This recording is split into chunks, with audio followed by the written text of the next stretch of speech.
자, 우리 마음을 가다듬고요 예배를 드리겠습니다. 다 같이 우리 주학에 맞춰 묵상하심으로 2020년 10월 4일 주일 예배를 하나님께 드리겠습니다.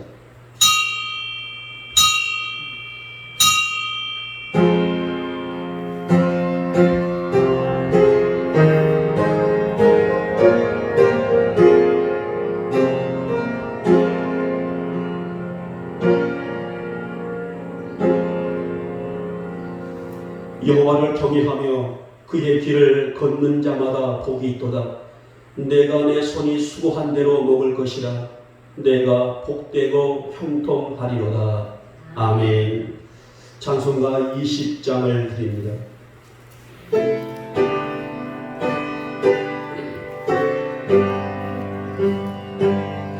기행 영광 징에 계신 주 나와 찬송합니다.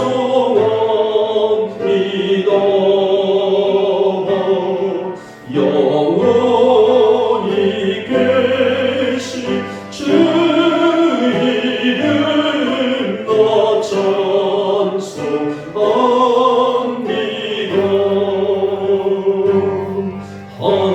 한없이 크신 능력을 나와 찬송합니다.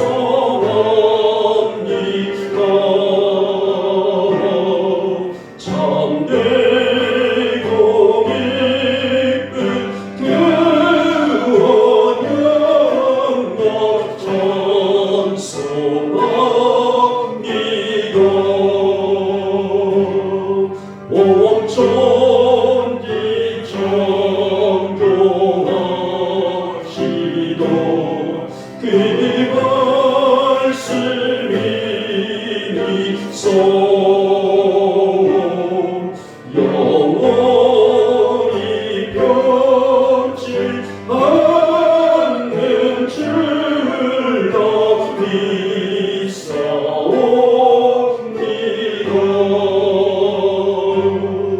그 오늘 와신 지은서 날 불러주시고 나를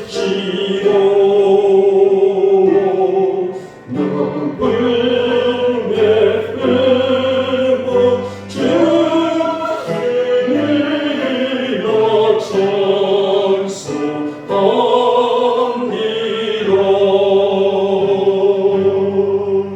찬송합니다. 우리 다 같이 사도신경으로 신앙을 고백합니다. 나는 전능하신 아버지 하나님 천지의 창조주를 믿습니다. 나는 그의 유일하신 아들 우리 주 예수 그리스도를 믿습니다. 그는 성령으로 잉태되어 동정녀 마리아에게서 나시고 본디오 빌라도에게 고난을 받아 십자가에 못 박혀 죽으시고 장사된 지 사흘 만에 죽은 자 가운데서 다시 살아나셨으며 하늘에 오르시어 전능하신 아버지 하나님 우편에 앉아 계시다가 거기로부터 살아있는 자와 죽은 자를 심판하러 오십니다. 나는 성령을 믿으며 거룩한 공교회와 성도의 교제와 죄를 용서받는 것과 몸의 부활과 영생을 믿습니다. 아멘. 찬송가 72장을 드리겠습니다.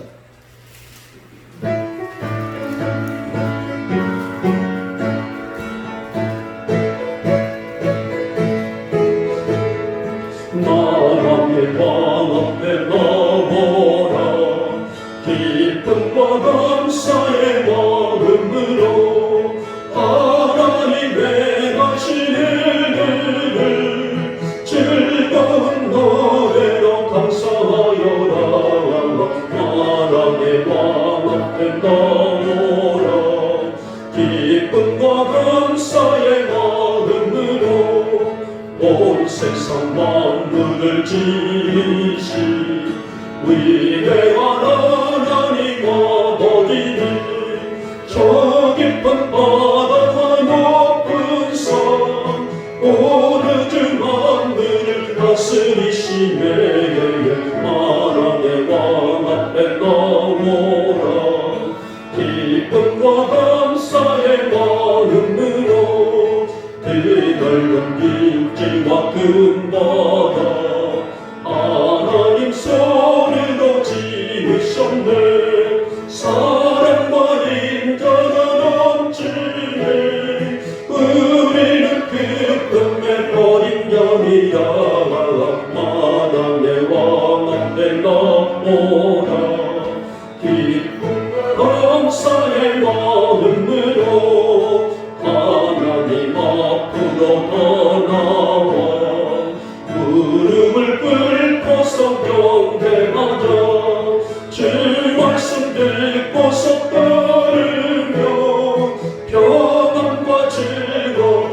만왕의 왕 앞에 나오라. 기쁨과 감사의 마음으로 성부와 성자와 성령께 찬송과 영광을 돌립니다. 만물을 지으신 창조주 영원히 영광을 받으옵소서. 하나님의 왕 앞에 나오라. 기쁨과 감사의 마음으로.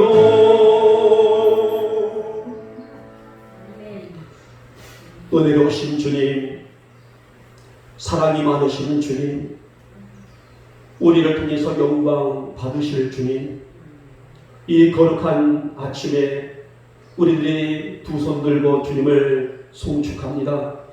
이 귀한 영광의 아침, 우리 영목의 성도들을 통하여서 영광 받아 주시옵소서. 지난 한 주간은 우리 고유의 명절인 한가위였습니다. 코로나로 인해서 사회적 거리두기에 온 가족이 함께하지 못한 아쉬움의 명절이었지만은, 그러나 그 안에서도 하나님의 섭리와 사랑을 깨달으며 저희들이 이 명절을 잘 보냈습니다. 하나님, 이제 결실의 이 가을에 우리 성도들에게도 영적인 결실의 계절이 돌아올 수 있도록 믿음을 허락해 주옵시고, 그 믿음 생활을 통하여서 하나님의 영광을 드러내며 살아가는 우리 영광의 권속들로 크신 은혜를 더하여 주시옵소서. 우리가 이러한 삶을 살아가면서 음으로 양으로 지은 죄들이 많습니다. 이 아침 진실한 마음으로 아버지 앞에 내려놓고 예배하오니 우리의 이 죄 용서하여 주시옵소서. 이러한 누적된 죄로 인하여서 우리의 삶이 피폐되지 않도록 굳건한 믿음으로 설 수 있는 저희들 되기를 원합니다. 우리 안에 늘 정결된 영혼을 품게 하시고 하나님의 무한한 영광을 품고 살아갈 수 있는 믿음을 갖게 하여 주시옵소서. 아무리 시대가 영적으로 부패할지라도, 아무리 시대가 또 죄악으로 관영해 있을지라도 우리 성도들은 마음을 지켜 주님의 뜻을 분별할 수 있는 믿음과 용기를 허락해 주시기를 원합니다. 이 아침에도 우리를 믿음 안에서 부르셨사오니 하늘의 은혜와 영광으로 일어설 수 있는 우리 사랑하는 성도들이 될 수 있도록 강한 능력의 손길로 붙들어 주시옵소서. 주님, 시대가 정말 영적으로 어지러운 시대인 것은 분명합니다. 사람들의 마음들도 각박해져가고 있고, 그런 만큼 악한 영들의 활발함이 강하다는 것을 우리가 실감하면서 살아갑니다.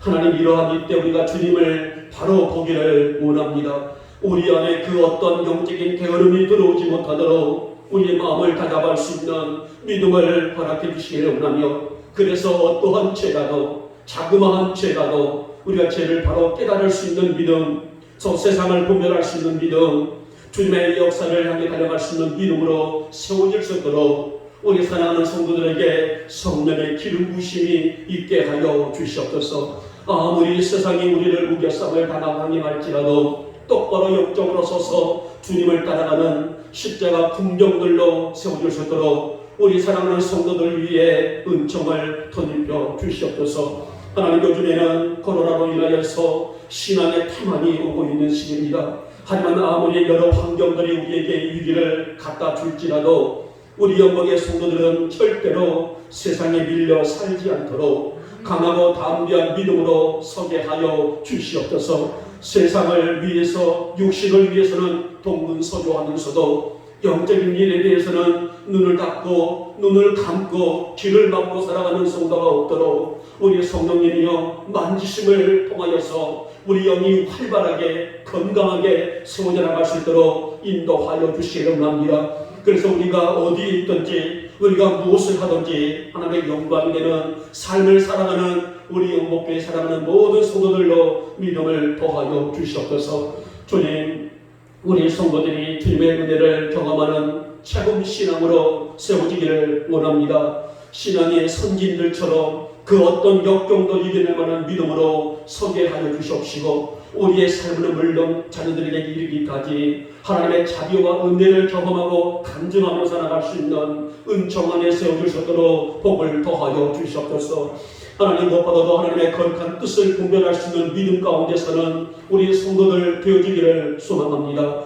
세상을 바라보는 눈들이 아니라 우리 주님을 바라보는 눈물이 열릴 수 있도록 우리 성도들 한 영혼 위에 은혜의 담비를 부어 주시옵소서. 지금 세상은 우리를 유혹하고 넘어지게 하는 일들이 너무나 많습니다.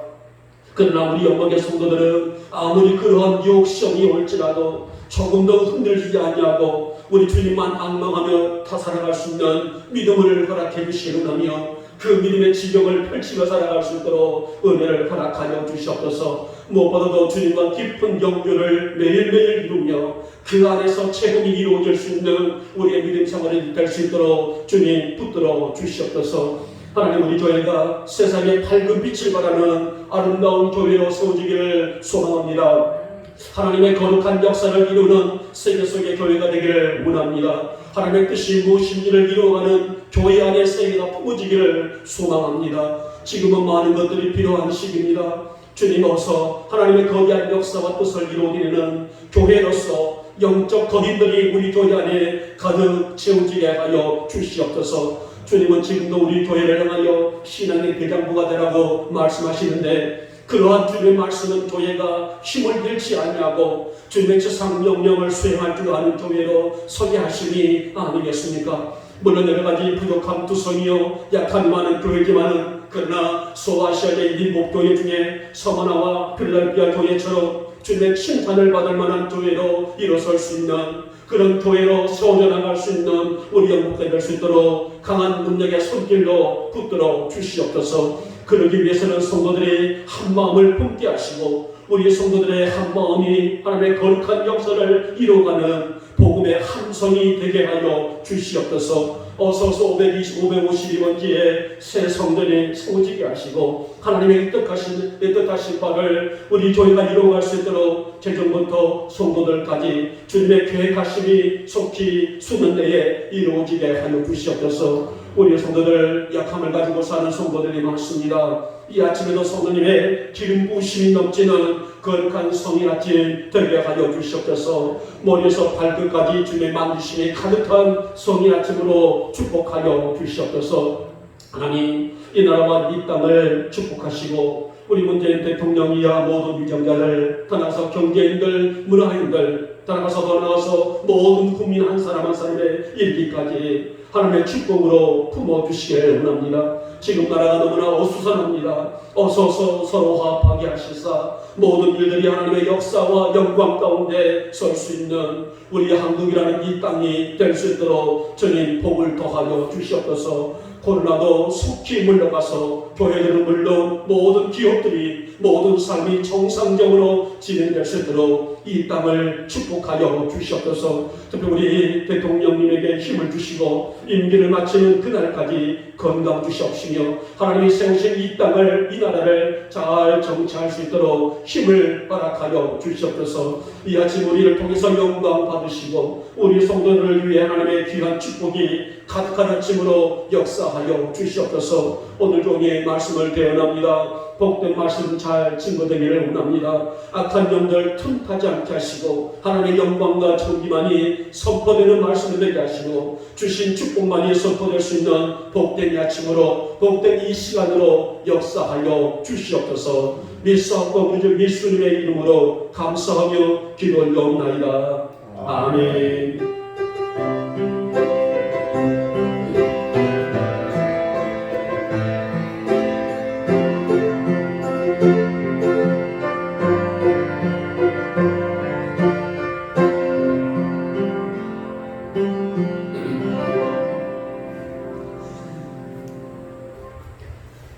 오늘 10월 첫째 주 주일 말씀은 신약성경 로마서 13장의 말씀이 되겠습니다.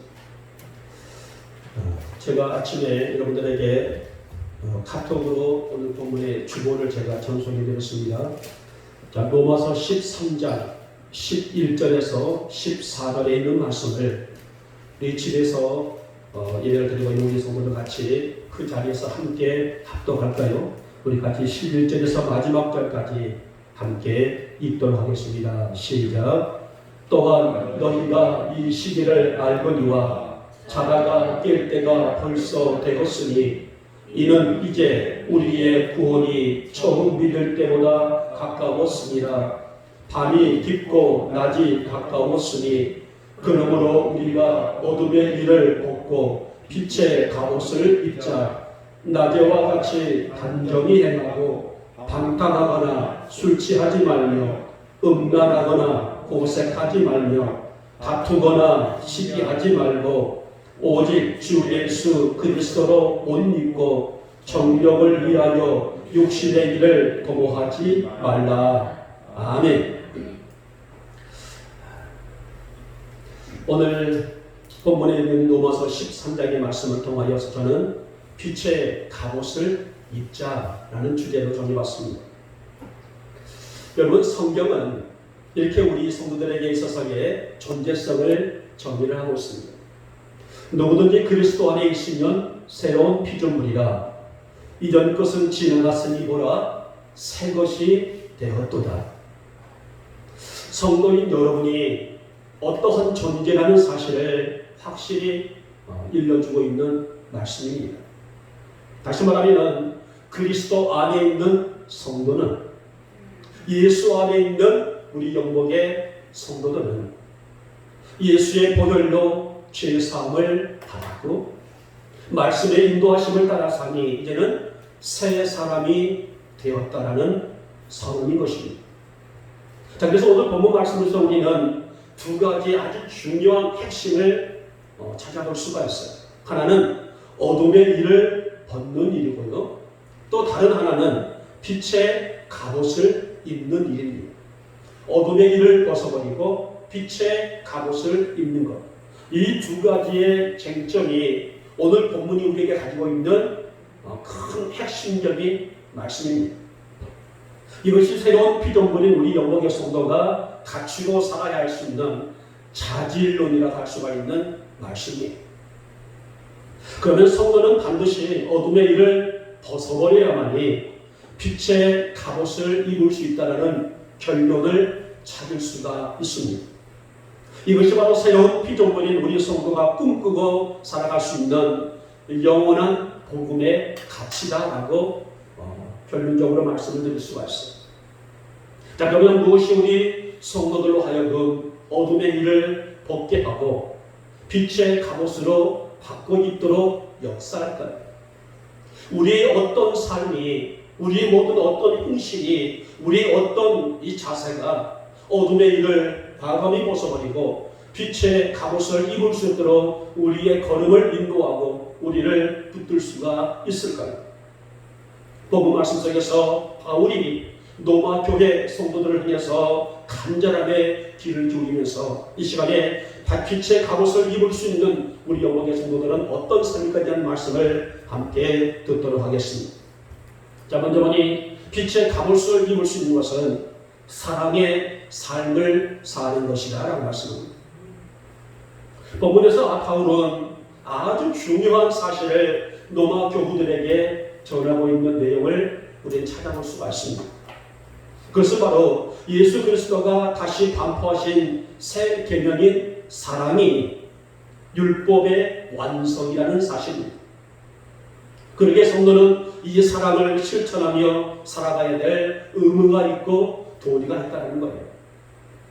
사랑이라는 것이 무엇입니까? 사랑이라는 것은 해도 그만 안 해도 그만. 물론 오늘 본문 속에서 말씀하고 있는 사랑은 아가페적인 사랑이죠. 이 사랑은 해도 그만 안 해도 그만이 아니라 우리 영광의 성도들을 비롯해서 이 땅에 있는 모든 성도들이 마땅히 가져야 될, 마땅히 행해야 될 의무라고 할 수 있겠고 더 나아가서 도리라고 할 수가 있는 말씀이에요. 그러면 본문 속에서 말씀하고 있는 어둠의 일은 뭘까요? 어둠의 일이 무엇이고 빛의 갑옷을 입는 것이 어떤 말의 뜻일까요? 어둠의 일이라는 것은 드러내기에 부끄러운 일, 그 드러내기에 부끄러운 어떤 행실들을 의미하고 있는 일이 어둠의 일입니다. 그러기에 성도들은 어떤 악의 모양이라도 어떤 악의 명분이라도 단호하게 거절하고 가까이 하는 것을 금하고 살아가는 것이 바로 성도들의 원칙적인 삶이다라고 말씀합니다. 그리고 빛의 생활이라는 것은 쉽게 말하면 성결된 삶이다. 정결된 삶이다. 거룩된 삶이다라고 볼 수가 있는데, 성도는 성도다운 삶을 통해서 그리스도의 영광을 드러내는 일에 떼어있어 하는 것을 비유적으로 표현하고 있는 두 단어의 이야기라고 할 수가 있습니다. 여러분, 성경이 말씀하고 있는 사랑은 복음의 핵심입니다. 그래서 예수님은 하나님 모세에게 주신 십계명이 레위기 19장의 말씀 속에서 상세하게 기록되고 있죠. 레위기 19장 18절 말씀부터 있는 온수를 갚지 말며 동포를 원망하지 말며 이웃을 사랑하기를 내 몸과 같이 하라. 나는 여호와니라 라고 말씀하셨다고 합니다. 이 계명을 두 강령으로 해석을 했어요. 하나는 마음과 목숨과 뜻을 다하여 하나님을 사랑하고, 다른 하나는 이 내 이웃을 내 몸처럼 사랑해 주어라. 이게 바로 사랑의 완성이라는 겁니다. 이 두 가지 사랑의 율법과 선지자의 핵심이고 근본이다. 오늘 교회는 이 사실을 분명히 인지될 텐데, 오늘날 많은 사람들은 사랑을 얘기합니다.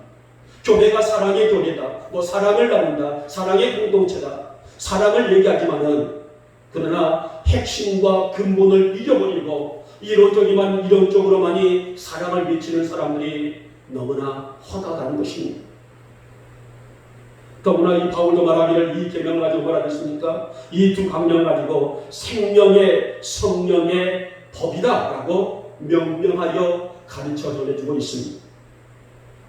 그래서 바울은 뭐라고 말합니까? 나는 늘 사랑의 빚진 자다 라고 말합니다. 어떤 물질의 빚진 자가 아니라, 사람과 사람 사이의 빚진 자가 아니라, 나는 십자가의 빚진 자이다, 사랑의 빚진 자이다. 바울이 평생토록 입에 달고 있는 단어가 바로 나는 사랑의 빚진 자이다라고 그렇게 고백을 했습니다. 사랑하는 여러분, 오늘 본문에서 말씀하고 있는 지금은 자다가도 깰 때라는 말씀이 있습니다. 그만큼 시대가 악하고 어둡다는 의미가 아니겠습니까? 그러기에 성도는 순결한 믿음으로 자기 자신을 다스리고 돌아볼 수 있는 믿음이며, 특별하게 이웃에게 악을 행하지 말고 사랑으로 복음의 완성을 실천해 나가는 사람들이 바로 우리 영목교회 성도를 비롯해서 이 땅에 있는 모든 교회가 할 일이고 모든 성도들이 해야 될 실천적인 삶이라는 말씀입니다. 여러분, 왜 성도는 그러면 사랑의 삶을 살아야 하고 이 사랑을 실천하며 살아야 할까요? 왜 성경은 이 사랑을 강하게 강조하며 이 사랑이 말씀의 핵심이고 말씀의 근본이라고 하시면서 바울 또한 이 사랑이 생명의 성령의 법이더라고, 모든 것들이 이 사랑에서 나온다라고 그렇게 고백을 했을까요? 그것은 바로 성도는 예수님께 속한 지체들이기 때문에 이 사람을 삶을 통해서 예수님의 영광을 드러낼 수 있는 삶을 살아갈 수가 있기 때문이란 말입니다. 그래서 이 삶이, 이 생활이 바로 우리들이 가슴에 새겨야 될 빛의 갑옷을 입을 수 있는 첫 번째의 제목으로 지정해 볼 수가 있습니다. 사랑하는 여러분, 사랑이 율법의 완성이라고 말씀하셨습니다. 이 말씀은 율법이라는 그릇에 넘치도록 가득 채운다는 말씀이 아니겠습니까? 그래서 성경에 허다하게 말씀하고 있는 사랑은 허다한 허물도 덮을 수 있는 광대한 사랑의 힘이고 복음의 힘이고 말씀의 힘이고 십자가의 능력이라는 말씀을 우리는 귀가 닳도록 들은 바가 있지 않습니까? 사랑하는 우리 영광의 교회 여러분, 참된 예배자는 거룩한 옷을 입고 정교한 말로 장시간 기도하는 것이 아닙니다. 그는 무엇이 참된 예배자이고 그럼 무엇이 참된 성도의 삶일까요? 바로 매일매일 나의 삶을 주님께 드리는 자가 그 시간이 참된 예배이고 그 성도가 참된 성도라고 할 수가 있습니다. 그리고 그러한 삶의 구체적인 모습이 어디서 나타납니까? 사랑에서 나타날 수가 있어요. 우리는 죄의 권세 아래 있는 것이 아니라 생명의 성령의 법 안에 살고 있는 성도들이기 때문에, 그래서 마땅히 성도는, 마땅히 교회는 사랑의 실천을 통하여서 이 복음의 완성을 헤쳐나가야 될 우리에게는 사명 있는 자들이 아니겠습니까? 그러므로 하나님의 거룩한 사랑의 삶을 통해서 빛의 자녀들, 빛의 사람들, 빛의 용사들로 살아갈 수 있는 우리 영목의 모든 교들 될 수 있기를 진심으로 축복하며 축원합니다. 하나님, 사랑의 삶을 통해서 주의 영광을 드러내기를 원합니다. 사랑의 실천을 통하여서 십자가의 본질을 내가 드러내기를 원합니다. 사랑의 삶을 통해서 주의 역사가 무엇인지, 오늘 내게 향하신 말씀이 무엇인지, 우리 영목교회를 통해서 주시는 말씀의 의미가 무엇인지를 내가 정녕 깨달을 수 있는 지혜와 믿음을 허락해 주셔서, 그래서 이 삶을 통하여서, 이 삶이 무엇입니까? 사랑의 삶이 아니겠습니까? 이 삶을 통하여서 그리스도의 기쁨이 되어 성령의 빛을 발하며 살아갈 수 있도록 나를 그렇게 복음 위에 세워 주시옵소서. 우리 영역의 모든 교들이 사랑의 삶을 통하여서 빛의 갑옷을 입고 살아갈 수 있는, 또 승리할 수 있는 인생이 될 수 있기를 오늘 귀한 아침에 주님의 이름으로 축복하며 축원합니다. 둘째는 빛의 갑옷을 입는 두 번째는 바로 분별의 삶이다라고 말씀합니다. 여러분, 사람이 오늘날 사람보다는 성도들이 분별하며 산다는 것은 무엇을 의미할까요? 어떤 것이 옳고 어떤 것이 그름인지를 알고 살아간다는 것은 바로 영적인 안목이 있다는 거예요. 그러니까 때를 알고 시기를 안다는 것은 하나님의 시각으로, 하나님의 눈으로, 하나님의 심장으로 시대를 바라보는 눈을 가졌다고 할 수가 있는 내용입니다. 구약시대를 시작 때에 애굽에서 노예 생활을 하여 거들고 있던 백성들에게 하나님의 구원의 때를 외친 사람이 누굽니까? 모세라는 사람 아닙니까? 또 모든 사람들이 평화를 말하고 태만하게 살고 있을 때에, 영적인 게으름 속에 있다 할지라도 경각심을 가지고 살지 못하고 있을 때에 유다의 멸망과 포로 생활을 예고한 사람이 누굽니까? 예레미야라는 사람 아니겠습니까? 성경은 이들을 뭐라고 부릅니까? 바로 선지자들이라고 부릅니다. 그런 선지자들의 사명과 역할이 뭘까요? 우리는 선지자가 어떤 사명이고 어떤 역할인지 우리는 말씀을 듣고 있지만 금방 잃어버리는 은사가 있기 때문에 잊어버리고 삽니다마는, 그런 선지자들의 사명이 무엇이고 선지자들의 역할이 무엇일까요? 선지자는 하나님의 뜻을 알아 시대를 분별하는 사람이라, 쉽게 말하면 영적인 안목을 가지고 살고 있는 자들이라고 할 수가 있습니다.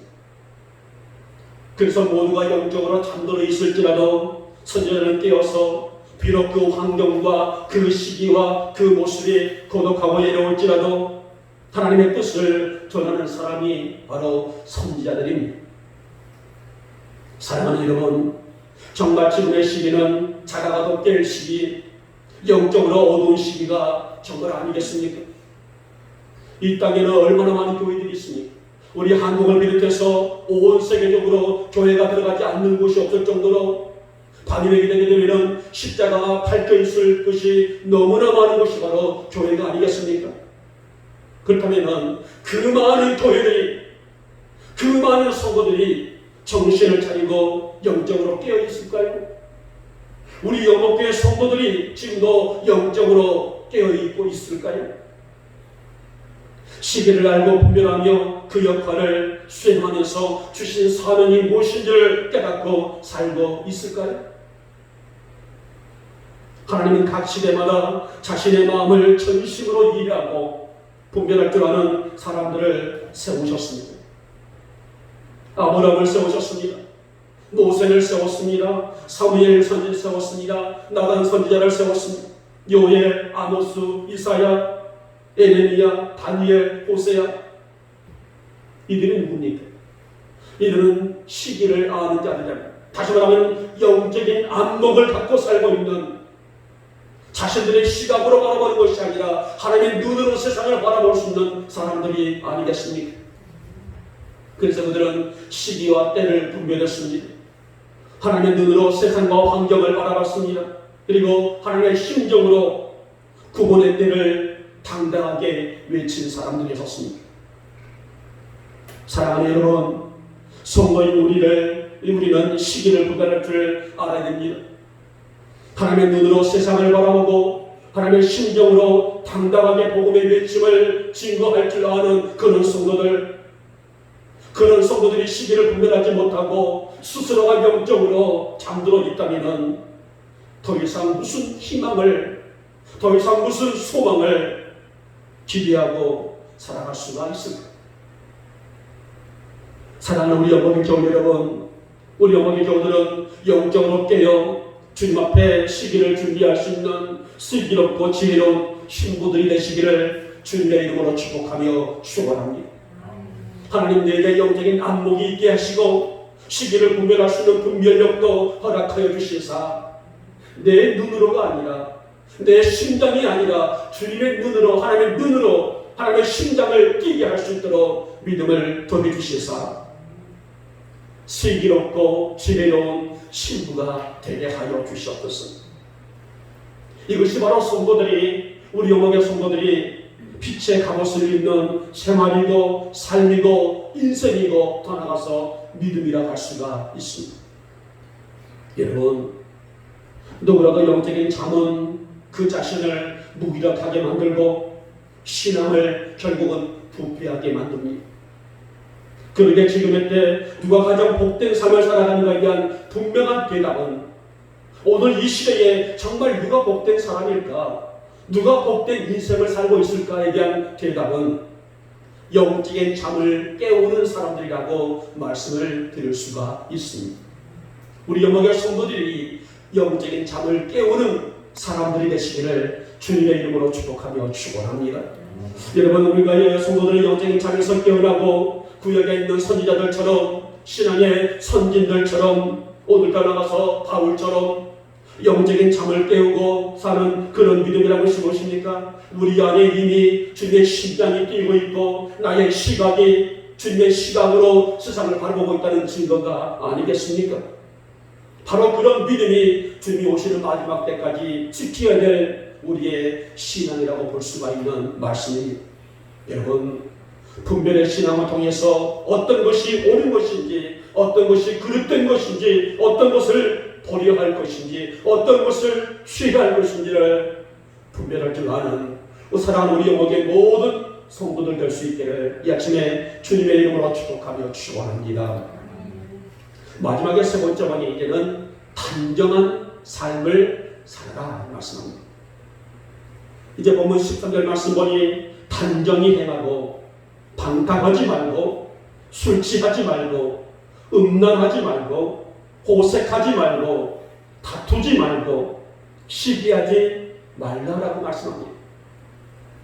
여러분, 갑옷이라는 것이 무엇이에요? 갑옷?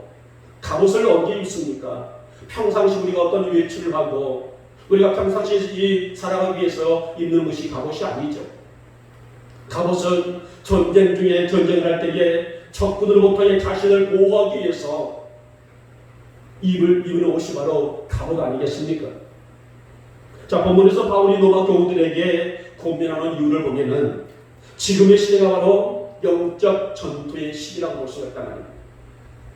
비록 사람과 사람 사이의 전투는 아니라 할지라도 보이지 않는 악한 영들과의 치열한 전투이기 때문에 성도는, 우리 영목교회의 성도들은, 오늘 본문 속에서 바울이 말하기를 로마 교회 교우들은 반드시 갑옷을 입어야 된다는 말씀이 아니겠습니까? 영적 전투에서 성도가 이 영적 갑옷을 입지 못한다게 되면 악한 영들에 대한 쏘아대는 그 화살을 피해갈 수가 없다는 의미라고 볼 수가 있죠. 그래서 바로 자신을 악한 영으로부터의 보호하고 지키기 위해서는 성도는, 우리 영목의 성도들은 빛의 갑옷이 필수적인 옷이라는 말씀이 아니겠습니까? 자, 성경에 우리가 좀 중세 시대를 거슬러 올라가서 로마 시대를 쭉 보게 되면 그 로마 사회의 문화는 굉장히 태폐적인 수준으로 우리가 찾아볼 수가 있었어요. 그 당시에 그 문화를 보면은 많은 사람들은, 귀족들은 부를 축적했어요. 더 많은 부를 축적하고 더 많은 부를 가지고 호화스럽게 살고 있는 어떤 중세시대의 그 이상을 넘어서서 굉장히 호화스러운 삶을 살았던 시대였었단 말이에요. 그래서 매일 그들은 모여서 술의 향연을 벌였습니다. 술의 힘을 빌리고 먹자 마시자 즐기자 그렇게 인생을 살았던, 우리가 헬라 문화를 바라보면 그런 시대가 많이 있었단 말입니다. 심지어는 공중 목욕탕에서 남녀가 벌거벗은 채 혼욕을 즐기며 그 혼욕 속에서 성적 쾌락을 즐기는 실로 극도의 타락의 시대가 바로 이 노마사의 문화의 한 부분이었단 말입니다. 그래서 보면 13절과 14절 말씀 보면 그러한 것을 본받지 말라는 말입니다. 오늘 바울은 그들에게 지금 시대가 아무리 폐폐적이라 할지라도 이러한 것을 본받지 말고 성도답게 예수를 믿는 자답게 영적으로 단정하게 성전의 삶을 살라. 바울이 피를 토하는 설교를 할 수가 있는 내용입니다. 그리고 이에 따라서 이 말씀은 성도가, 우리 영목교회 성도들을 비롯해서 이 땅에 있는 모든 성도들이 빛의 갑옷을 입는 삶이라고 할 수가 있습니다. 여러분, 지금 시대를 보시기 바랍니다. 성도가 진리하는 성품인 거룩을 파괴하는 세력들이 너무너무 많아요. 그래서 성도의 자리를 지키면서도 범죄하고 육적인 밤을 즐기려는 욕망을 억제하지 못하고 실족하고 넘어지는 사람들이 너무나 많습니다. 그러기에 성도는 반드시 빛의 갑옷을 입어야만이 위협하고 유혹하고 있는 이 약한 영들이 쏘아대는 화살을 피해갈 수가 있지 않겠습니까? 그 화살을 맞아도 이겨낼 수가 있지 않겠습니까? 이게 바로 영적인 능력이라 할 수가 있습니다.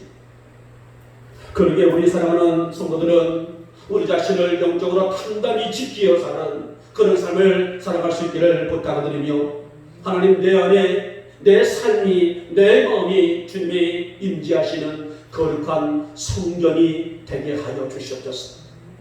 늘 내 안에서 말씀이 흘러나오게 하시고 늘 내 안에 말씀의 역사가 세워지게 하옵시고, 우리 하나님의 본체신 거룩함과 성결함과 정결함이 내 안에 끊임없이 역동적으로 움직일 수 있는, 끊임없이 내 안에서 흘러나올 수 있는 은혜가 이루어지게 하여 주시옵소서.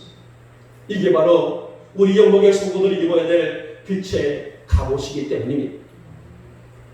사무엘상 17장을 보면은 이스라엘 왕 사울이 블레셋과의 전쟁을 할 때에 블레셋 지역에는 거인 골리앗이 있었습니다. 물론 지금의 시대는 신장들이 많이 컸지만은 그 당시에는 이 거인 골리앗은 누구도 따라갈 수 없을 정도로 큰 심장을 가졌던 그야말로 거인이라고 할 수 있단 말입니다. 이 거인 골리앗을 이길 만한 그런 장군이 이스라엘 진영에는 한 명도 없었단 말이에요. 결국은 이스라엘이 블레셋에 패배 직전에 있을 때에 누가 나섭니까? 조그만 어린 소년 다윗이 나서게 되죠. 나를 전쟁터에 좀 보내주십시오. 사울 왕의 입장에서 바라보게 되면 참 가소롭기 짝이 없는 모습 아니겠습니까? 훈련으로 연단된 장군들도 이기지 못해서 거의 패배 직전에 있는데, 훈련도 받지 않았던 군인도 아닌 어린 소년이 내가 저 거인을 맞서겠습니다라고 나온다게 되면 어느 누가 그 신빙성이 있겠습니까? 그러나 어린 다윗은 바로 있다면 나를 보내주십시오. 결국은 사울 왕이 지푸라기로 잡는 심정으로 자신이 입었던 갑옷을 벗어서 어린 소년에게 입혀주지만은 어른이 입었던 갑옷이 소년에게 맞을 리가 있겠습니까? 오히려 이 다윗에게는 갑옷이 거추장스러울 수밖에 없는 거죠. 결국은 그 갑옷을 벗어버리고 어린 소년 다윗이 무엇을 입습니까? 여호와의 이름을 입고 나가지 않았습니까? 결국은 여호와의 이름의 갑옷을 통하여서 거인 골리앗을 이기는, 이스라엘이 블레셋을 통쾌하게 이겨 승리할 수 있는 그런 쾌거를 올리는 사건이 사무엘상 17장에 우리에게 알려주고 있는 내용이에요. 여러분, 성도가 입어야 할 갑옷은 세상의 값비싼